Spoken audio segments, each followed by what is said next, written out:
பெண்களுக்கு எல்லா உரிமையும் பெற்றுக் கொடுத்தவர்கள். வரதட்சணை வாங்கி துன்புறுத்தி ஒரு பெண்ணை, வாழ வேண்டும் என்று கனவோடு போன ஒரு பெண்ணை, அந்த வீட்டு பெண், உங்கள் வீட்டில் பெண் இல்லையா, உங்களுக்கு உடன் பிறந்தவர் இல்லையா, உன்னை பெற்றவள் தாய் இல்லையா, பெண் இல்லையா, அவள் என்ன மனநிலை இருந்தால் 60 நாளில் தன் உயிரை மாற்றி இறந்திருப்பாள். அந்த மனநிலை அவள் தெரிஞ்சிருச்சு. எத்தனை பெண்கள் இப்படி வீட்டுக்குள்ளே வதங்கி வாடி வெளியில் சொல்ல முடியாமல் தவிச்சு போய் நிற்கிறாங்க. இதுக்கு என்ன நடவடிக்கை எடுத்திருக்கு அரசு? என்ன நடவடிக்கை எடுத்திருக்கு?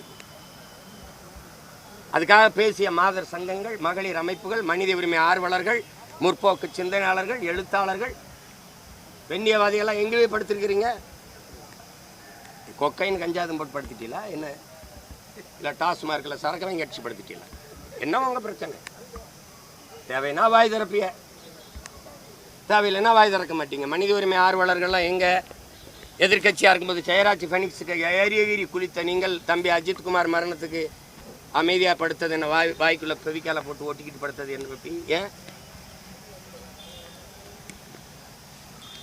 எல்லாம் தொடச்செறிகிற காலம் வரும். என் தாத்தனுக்கு நான் மரியாதை இருந்த கதை போட்டு நான் யோக்கிய போயவன் எவன் இந்த கதவை போட்டுனவன் கேட்டால் மேலிட உத்தரவு. யாரா அந்த மேலிடம்? எவன்டா அந்த மேலிடம்? காமராஜருக்கு இங்கே இருக்கிற கூட்டத்துக்கும் சம்மந்தம் இருக்கு. கதவை போட்டுறான்னு சொன்ன மேலிடத்துக்கு அவருக்கு என்னடா சம்மந்தம் இருக்கு? யாரா நீ? அந்த கதை வழி வந்து எனக்கு வணக்கம் செலுத்த வைக்கிற நிலைமைக்கு கொண்டு வந்தவன் யாரு? யாரு?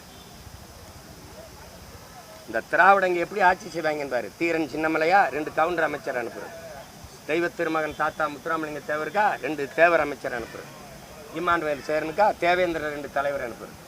அழகுமுத்து கோன் நம்ம பாட்டனுக்கா 2 கோனாரில் 2 பேர் அனுப்புறது. தாத்தா காமராஜருக்கா எவனாவது 2 பேர் இந்த நாடாரில் இருந்தானா அனுப்புறது. ஆனால் அவங்க அப்பையும் சமாதிக்கு மொத்த பேரையும் கூட்டிகிட்டு போகிறது. இதாண்டா திராவிடம். இதான் திராவிடம். இந்த மண்ணின் தலைவர்களை, எங்கள் முன்னோர்களை, எங்கள் அடையாளங்களை சாதியாக பிளந்து கூறுதள்ளி விட்டுட்டு எங்கள் தாத்தா காகிதம் இல்லத்தா அங்கே 2 இஸ்லாமிய பெரியவர்களை தலைவர்களை அனுப்புறது. ஆனால் இவங்க சமாதிக்கு எல்லாரும் போகணும், எல்லாரும் போய் கூடி கும்மி அடிக்கணும், வணங்கணும்.